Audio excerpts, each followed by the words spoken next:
Will Bo Nix play in Saturday's game? And if not, how does that favor the Utah Utes? And how about the women's basketball team at Utah getting a monster win yesterday? We're talking about all that and more on today's Locked On Utes. You are Locked On Utes, your daily podcast on the Utah Utes. Part of the Locked On Podcast Network. Your team every day.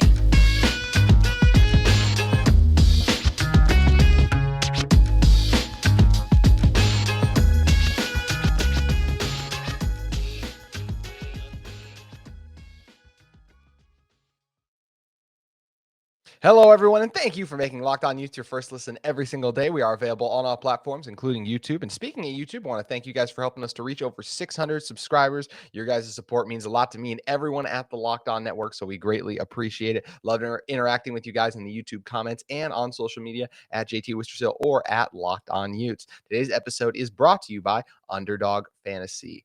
Underdog, sign up at underdogfantasy.com with the promo code locked on. That's all caps, locked space on, and get your first deposit doubled up to $100. Once again, I want to thank Underdog Fantasy. My name is JT Wistrcill, former intern inside the University of Utah Athletic Department. Excited to be joined for today's show to talk about Bo Nix's injury and both Utah basketball programs by Utah Daily Chronicle writer Ethan Pearce. Ethan, appreciate you coming on for the first time with us, Ethan. And for this coming game on Saturday, we're talking all week about what the problems that Bo Nix represents in this game. And it should be a great matchup, but that matchup might have taken a little bit of hit. And Chris Hudson, the Ducks receiver, might have tipped us off to it a little bit. He said in his open media availability that, with Bo down, it's got to be a next man up mentality, which that next guy up would be Ty Thompson. And when you're talking about Ty Thompson this season, he's actually, for his college career in general, he's attempted just over 40 passes, and actually, excuse me, not even 40, just over 30 passes.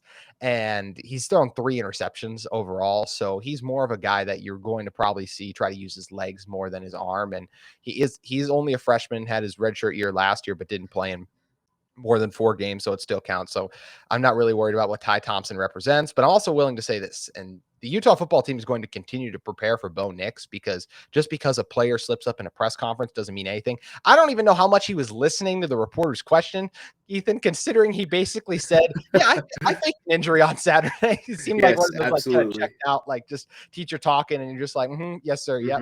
And if people don't remember too, for Chris Hudson, this isn't the first time he's been in the spotlight for a little bit of a slip up. He's the guy a couple years ago that got the first down. I think it was 2 years ago. He got a first down and spun the ball after right at the end of the half. So it cost Oregon points. And Mario Cristobal spiked his headset and just started screaming at the dude. So he's a very good player, but I'm not sure if I take it like, okay, this is for sure that Bo Nix isn't going to play. But Ethan, we were talking before the show, and you noticed something that you think is more of an indicator that says Bo might not play.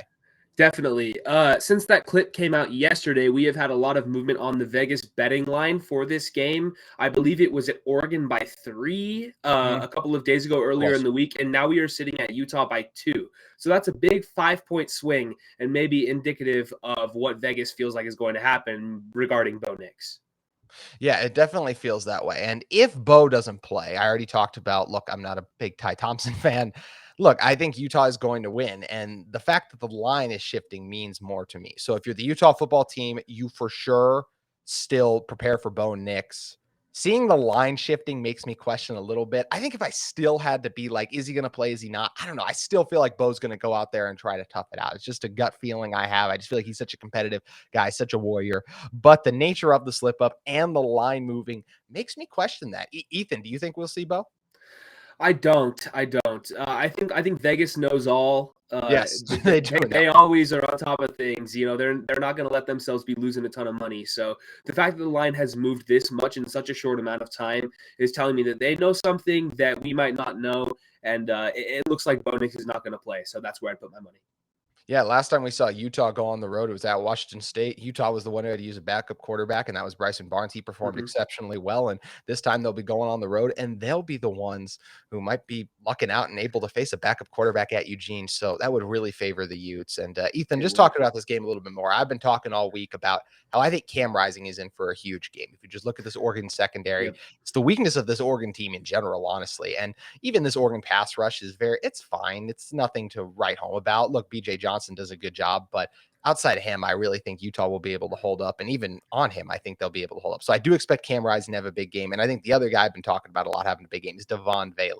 Because Yeah. I still feel like Dalton, he's going to make a couple catches, a couple plays, but he is not 100% healthy. We saw that last week. But I really think Cam, and I think Devon, this could be the game where he goes for 120, 130 receiving yards and puts that game tape on to try to help his NFL stock, because we know he's going to the league. Right. You just made the same points that I was going to make. The Oregon secondary is the weakness of the team. Absolutely. And I just think Cam Rising is due for a very big week. Devon Vele, Dalton Kincaid, another week removed from his injury. Perhaps he can get involved a little bit more than he was last Saturday. We could see a Solomon Enos make an appearance here. We'll have to see how Utah, attacks the game plan there. If that's going to be a big focus, letting Cam air it out, or if they're going to try to run the ball, because, that could also be success for them after how well Tavion Thomas played last week.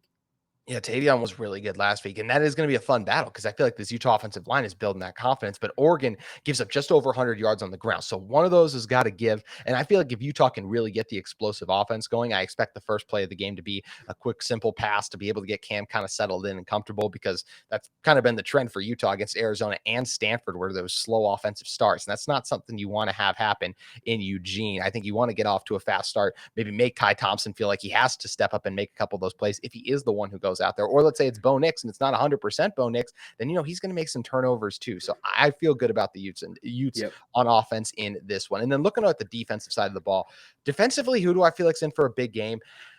Man, it's hard to pick anyone along the defensive line because this Oregon offensive line is so good. They do such a good job. But I really think in the secondary, I mentioned it a couple times, I do feel like Utah will be able to get a lead, and I feel like that's going to lead to a turnover. So I think someone's getting a pick back there, and at the moment, I'm going to say it's RJ Hubert. RJ Hubert, just a guy who, look, they're not going to target Clark Phillips a lot, and Troy Franklin is a very good receiver. So if Bo Nix is in there, maybe he'll trust it a little bit more and just try to put it up in the air and let Troy make a play. And Troy is capable of doing that. This is this kind of matchup this is, where Troy's going to win some, Clark's going to win some.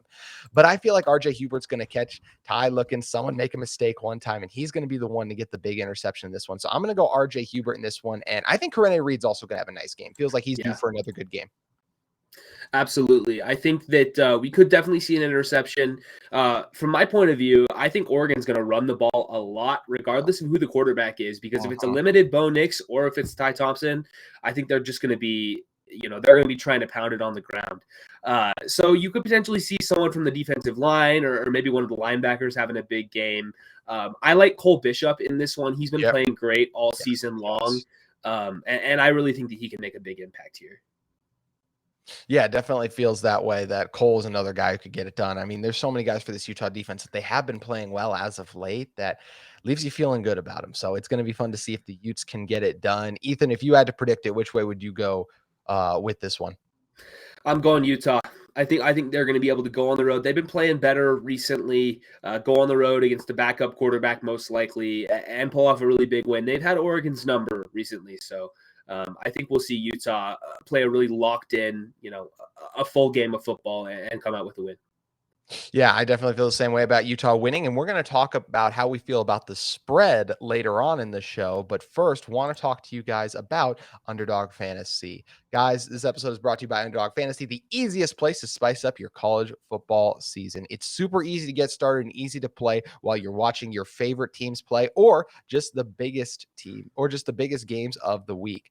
Make sure you guys go to Underdog Fantasy, create your different pick'em lineup where it's easy because you can play in over 30 states, and that does include Utah. And you can pick between 2 and 5 players across any team, and then you just have to say, will they go higher or lower? So do you think Cam Rising's in for a big game? Do you think Tavion Thomas is going to find a way to be able to break through and have a strong rushing performance against a stout Oregon defense? Or maybe let's say your favorite NFL team's in action. BetOnline has you covered for the lines, but Underdog Fantasy has you guys covered for those higher or lower numbers, because Underdog Fantasy gives you the opportunity to go in. It's one of the easiest games to play out there, and you can win cold hard cash in a single game. Sign up with promo code Locked On, one word, and Underdog will double your first deposit up to $100. Deposit 100, get 100 free. Go to underdogfantasy.com or find the Underdog Fantasy app in the App Store, Google Play Store. That's Underdog Fantasy. And once again, that promo code Locked On, one word, all caps. Locked On, one word, all caps. Get in on the free college football pick'em action today. And we're going to be talking about some of the bigger games a little bit later. Today's episode of Locked On Utes is brought to you by UCCU. UCCU is offering a 15-month savings certificate with an incredibly high APY of 4.00%. Plus, you can jump up to an even higher rate of return anytime during the life of your certificate. So I hate to be the bearer of bad news, but as you guys know, interest rates and inflation are both on the rise, as if we hadn't noticed. So there's some good news, though. UCCU can help you use this current rise in rates to your advantage. For a limited time, UCCU is offering a 15-month savings certificate with an incredibly high APY of 4.00%. What's a savings certificate? Is that like a savings account? A savings certificate is similar to a savings account, but both are great ways to earn a safe return on your money over time. But here's the difference. Saving accounts typically come with an unlimited deposit and withdrawals, but a savings certificate, you just make one deposit and then let your money grow and grow and grow and grow with a fixed rate of return that's much higher than a standard savings account. How much higher? Let's just say a lot higher. Make sure you guys visit uccu.com to learn more or get a savings certificate today. For one limited time, once again, that offer a 15-month savings certificate with an incredibly high APY of 4.00%. And there are a variety of terms and options to match your specific needs at UCCU. So visit uccu.com to learn more and get a savings certificate today. UCCU. Love where you bank. Look, before we get into some more football talk, we got to talk about basketball, because how about the Utah women's basketball team? They get ranked 25 the first time in, man, I don't, off the top of my head, I'm not sure when was the last time they were exactly ranked, but man, give them a ton of credit for what they did last night against Oklahoma. The 16th ranked team came into the Johnson Center, and man, Utah just lit them up 124-78. What a performance by Coach Lynn Roberts and her team. It's a team that, hey, they got ranked. Are they going to be able to prove that they were worthy of that ranking? And that was absolutely yes. You look at what Gianna Neepkins was able to do in this one. She had a big game. We know as well what Alyssa Peely has been able to do for this team. And this is just a team that I have so much fun watching. What Palmer did off the bench, too, was worth mentioning. This is just a great Utah team. And it feels like that they're going to be capable of doing great things. Last season, it was kind of like they got hot late. They had that run and then won a couple tournament games, won some games in the Pac-12 tournament too, to help them really get into March Madness. And this year, it feels like regardless of the results of the Pac-12 tournament, they could very well find themselves just in the NCAA tournament if they keep their strong play up, Ethan. Absolutely. I mean, what a dominant win from them last evening, 124-78. It wasn't even really that close. They dominated start to finish. They had over 100 points going into the fourth quarter. 41 points in the third. Ridiculous. 41-20 in the third quarter. They outscored them by 20 in that quarter alone. I know. It's just insane. And I mean, this team is they're not going away. You know, Lynn Roberts has built a sustainable winner. Their talent is very young. You know, Gianna Neepkins and Jenna Johnson were freshmen last year, sophomores this season. Those two are cornerstones of the team going forward. I mean, they just have so much talent. They built it the right way. They're super well coached. And to get a win over the 16th ranked team in the country, they're going to find themselves moving up the rankings very quickly. Yeah, I mean, their lowest scoring quarter was 26. So that, I mean, that's just crazy. Then three of the four, they've scored over 28 or more. So just a dominant performance by a team that, look, we know how hard the Pac-12 is too when it comes to women's basketball. It's the best conference, and it's not even close in that regard. Stanford's the number 2 ranked team, but proved with wins like this at home, you can play against anyone. And you got games against Alabama, Ole Miss coming up. They'll play at BYU, but really won't be tested in terms of a ranked opponent again until the 15th of January. That's actually in a little bit of a tough stretch because you go to Arizona, who's currently 18, or at home against Arizona, and then at Stanford. So that's a little bit of a tough stretch, but there's no shame in losing those games either, where I really think this Utah team, they'll have a chance to be undefeated going into those games. Now, they very well may lose a game. It's very hard to be undefeated in any sport, but I really like the way this team's playing, as we both talked about. And Ethan, it feels like this could be a special year for the Utes where they could enter the Pac-12 tournament with a very high seed. Definitely. And you know, they had to make a run kind of as a Cinderella in the Pac-12 tournament last year. They were a middle tier, lower seed. But if they can get in there with, you know, 2 or 3, even the first seed in the Pac-12, they can really make some noise. It'd be a lot of fun to see if they can do it. One team that's probably not going to have the first seed, but has also been kind of interesting to watch and see this year, is the Utah men's basketball team. And look, Ethan, they've had cupcakes to start the season, 3 easy wins. By the time this airs By the time this goes out again, they'll have played their 4th game. I expect it to also be a win against the Sam Houston team that is okay. I think it's the best team they've played so far, but still not great. And look, Utah didn't even play that well, I thought, against Idaho. I mean, Brandon Carlson, No. what a performance, but Yeah. their starters outscored the Utah starters in that game. It was the bench that kind of turned the difference. Kind of when I'm looking at this Utah team, I do want to see kind of more of that scoring load shared around a little bit. And yes, Gabe Madsen's had a good game too, but I want to see more guys consistently. I just don't, when you're playing Idaho State, and hey, shout out to the Big Skies, I've said all week long, I'm so happy for them getting game day. You should have more than one guy in double figures. So I think that's my biggest thing I want to see with this Utah men's team right now is more scoring. Yeah, they've long been reliant on Brandon Carlson as their number one guy, and for good reason. He's a very good player. He's a very good college player. First team All Pac-12 multiple years in a row. The dude can definitely play, but they're going to need somebody to step up and help outside of Carlson. So far this year, it has been Gabe Madsen. He's been shooting the ball really well to start the season, and I think that will continue.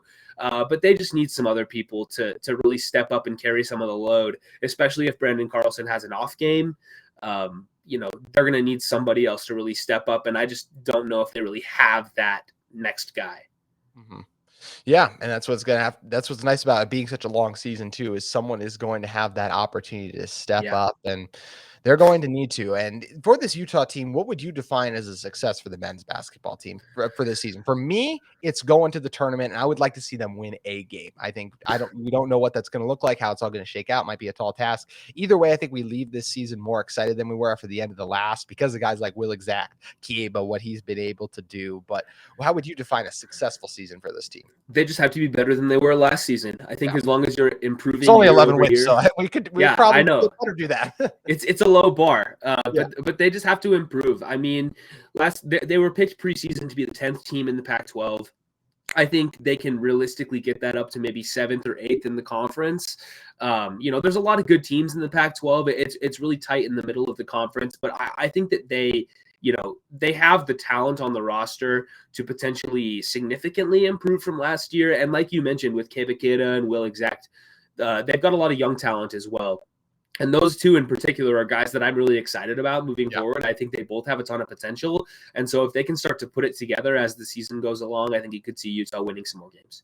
The other thing I think it's worth mentioning is that Marco Anthony hasn't played a game yet. And I feel like in a lot of ways, he's an on-the-court leader for this team, a guy who's played so much college basketball, won a national championship with Virginia, even though he didn't play in that, he was on the bench. But Marco's the guy who we know does a lot of things for this team, especially what he provides defensively. I mean, he's a lockdown defender. So I think they'll be better when they Looks like he has a good chance to play tonight as well. So hopefully we'll see him. That'd be great. Yeah. So hopefully by the time you guys are listening to this tomorrow, Marco was able to play and the Utes were able to get a win. But either way, the biggest takeaway from Utah basketball this week by far is what the women's team was able to do last night. So all the credit in the world to them. And it's going to be a lot of fun to continue to watch and see that crowd continue to grow at the Huntsman, because I know there was a good crowd on hand last night. Is that kind of the support, the must, all of that gets more invested in this team, which you absolutely love to see. So once again, hats off to Lynn Roberts and her team for getting a monumental win. We're going to come back in a second and talk about the best big game bets as we do every week. But first, want to talk to you guys about Nugenics. Guys, it's harder when you get older. Your body changes. Maybe you're getting a bit of the dad bod, feeling less like yourself. You don't have the time to work out, but you want the energy your body once had. That's why you need to go and discover Nugenics to feel revived. Work out like you used to. It's not your fault that you're feeling out of shape. As men age, our bodies naturally lose free testosterone, the man hormone. It may happen to every man and can make it more difficult to stay in shape and be energetic and active. If you guys want more energy to counter that negative physical effects of aging, Nugenics Total T Testosterone Booster with Testofen will help you turn back the clock, re-energize your workouts, get better results at the gym, and help you look and feel like the man you really want to be.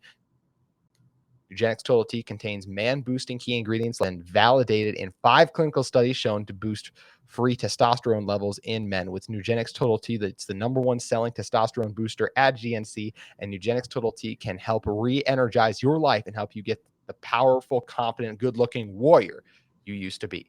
Guys, make sure you cash in on this offer and get a complimentary bottle of Nugenics Total T when you text college. That's all caps college to 231-231. Text now and get the bottle of Nugenics Thermo, their most powerful fat incinerator ever, with key ingredients to help you get back into shape fast, absolutely free. Text college to 231231. Once again, that's all caps college to 231231. Texting enrolls you into recurring automated text messages.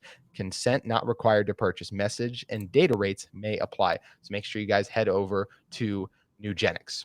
So, Ethan, jumping in, it's time for our best big game bets of the week segment here that we do every week at Locked On Utes. And look, this week's slate of games, I don't think it's as exciting as some of the ones we've had in the past. Once again, shout out to College Game Day for going to the Brawl of the Wild, going to be in Montana. It's going to be an incredible scene. Can't recommend you guys enough to watch Game Day on Saturday because it's going to be like 2 degrees and there's going to be like 5,000 people there. It's going to be absolutely wild. But starting it off, let's start with the highest ranked matchup we have of the week. I should say the second highest ranked matchup, of course. USC versus UCLA in this one. USC is favored by 2.5. And look, UCLA coming off a disappointing loss. We don't know what the crowd will look like either way in this one, but man, I do like the Trojans. I think there's a lot of questions about how good this team is. We saw in person, this is an elite offense. They can put up points on anyone, and I think they're going to do it against UCLA. I think UCLA does give them a good fight, but I do like USC to cover the 2.5. I think Caleb Williams is going to have a really good game in this one. Yeah, I agree with that.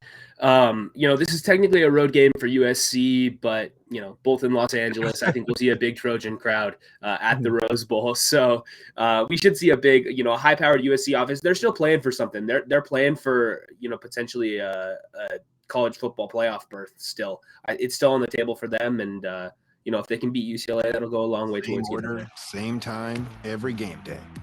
Yeah, and moving on to the next line in this one, let's just go into the Utah game. I mean, the Utes and Oregon, 10 versus 12. We mentioned it. Utah favored by 2.5 in this one, and I like the Utes. I said we both like them to win. I think the Utes win by more than that because even if Bo Nix plays, which I said I still think he's going to, it just doesn't feel like he's healthy. So that's where I'm still kind of skeptical, and I feel like I'm going to take the Utes to cover this one off a big performance from Cam Rising. Yeah, I think we'll see the Utes definitely, I think we'll see Utes by a touchdown. Yeah, definitely feels like we're heading that way. And then looking at the other ones, that does it actually for the week for ranked matchups, which seems kind of surprising this late in the season. But another one I think is kind of interesting is Tennessee at South Carolina. Now, Tennessee is favored by 21.5. So, yes, South Carolina hasn't had that kind of year, but I don't know. I just feel like Spencer Rattler and this team are kind of doing. When you talk about Shane Beamer, I think he's a great coach down there. And look, I love what Hendon Hooker's done. I'm not picking Tennessee to get upset, but I don't know. I feel like the Gamecocks might make them sweat a little bit in this one. And I do think South Carolina is going to cover. I just think 21.5 is a lot. It's always tough going on the road against a conference opponent this late in the season. So Tennessee's definitely a good team, but I think you might be right. Let's stay in the SEC in this one. Georgia going to Kentucky. It's another one where Georgia's favored big, 22.5. And Kentucky kind of 6-4 now. They started the year really well, but the SEC schedule, it's a gauntlet. We know it is. And just like the Pac-12 schedule is a gauntlet this year. I mean, my word, how about the Pac-12 having the most ranked teams of any conference in the college football playoff rankings, which I certainly agree with. We know how good Oregon State is, Washington, the year they've had. And then all we've been doing is talking about how good the other four have been this year. And yes, they both got upset a little bit, but we know that Arizona team, it felt like they were due for one big upset this year under Coach Fish, and they were finally able to get it. But looking at this one, as I mentioned, Georgia versus Kentucky, it's so tough because Georgia, whenever they play these kind of like teams that aren't ranked, it seems like they fool around with them for a while and then they pull away late. But I don't know. I feel like they got a lot of respect for this Kentucky program, what Coach Stoops has done down there. And the Kentucky team is always tough. And I do feel like Stetson Bennett's going to have a good game. And I actually do think Georgia's going to cover this one. I know a lot of people will probably pick a kind of sneaky cover late for the Wildcats, but this is a basketball, and I really do feel like this Georgia team, I feel like this is one where they really impose their will and continue to show why they deserve to be the number one ranked team in the country. Just ask Oregon fans. Yeah. Georgia, they are, they're playing for everything right now. They're questing to be the number one seed, and they're not going to let up on anybody. Yeah. All right, our final one, Austin Peay taking on Alabama. Just kidding. I just wanted to mention an absolute joke it is that this late in the season, Alabama basically gets a bye against Austin Peay. I know the SEC is tough, but I hate it when they do these late games like that where it is just such a joke. It drives me nuts. All right, another fun one. We'll do this one. Oklahoma State taking on Oklahoma. This one is intriguing to me because Oklahoma favored by 7.5. Oklahoma State, look, things have just really come off the rails for them after such a strong start to the season for Coach Gundy. Came off the rails even earlier for Coach Venables in his first season, but this just feels like an interesting one because there was so much hype around it. We know how bad Oklahoma lost to Texas earlier. Oklahoma State to Kansas State got shut out in that one. So two programs off a really disappointing year. But whenever rivals play, it always seems like it's going to be close. So look, Oklahoma may win by a touchdown. Oklahoma State may win by a touchdown, but that's why the line's at 7.5. So they'd still be able to cover. So I really do think that Oklahoma State is going to cover in this one because I don't see either team, and especially not Oklahoma, winning by more than a touchdown. Yeah, rivalry games are crazy. You never know what's going to happen. I think this is going to be a close one. Feel the same way. So that's going to do it for our best big game bets. Brought to you by BetOnline. Ethan, it was great having you on. Make sure you guys check out Ethan at _Pearce_ at Twitter. Ethan, what's kind of some of the fun stuff you have coming up with the Daily Utah Chronicle? Man, it's the busiest time of the semester for us. We've got football still going strong, both basketball teams starting up as we talked about. It's going to be a crazy year. I'm excited for the rest of this football season, potentially Pac-12 championship berth. And then after that, we'll be covering basketball all spring. So I'm excited for it. Yeah, Pac-12 championship. It's only possible, or I should say it is possible. Look, you guys can check out Josh Furlong's flow chart. There's a bunch of confusing stuff about how you get there the rest of the way. I'll say this. The biggest way it's possible is if you win and control your own destiny this Saturday versus Oregon. There were three huge games this year for Utah going into the season. The first one was against Florida. They lost that one. The second one was against USC. And because Utah was able to get a win in that one, but they did drop the UCLA one, this is everything for this Utah team. And I cannot wait to see how it all plays out on Saturday. We both feel like the Utes are going to be able to get a win, but man, it should be a great game. So Ethan, once again, thanks for joining us. If you guys are in the market for a second listen every day, make sure you check out Locked On Sports Today, the take of the day, the big game recaps, the biggest stories. It's all there for you on Locked On Sports Today, available on Odyssey, YouTube, or wherever you get your podcasts. Once again, I want to thank you guys for making Locked On Utes your first listen every single day. It's been another great week here, and hopefully the next time I'm talking to you guys, we're talking about a Utah win against Oregon. So go Utes and have a great weekend, Utah fans.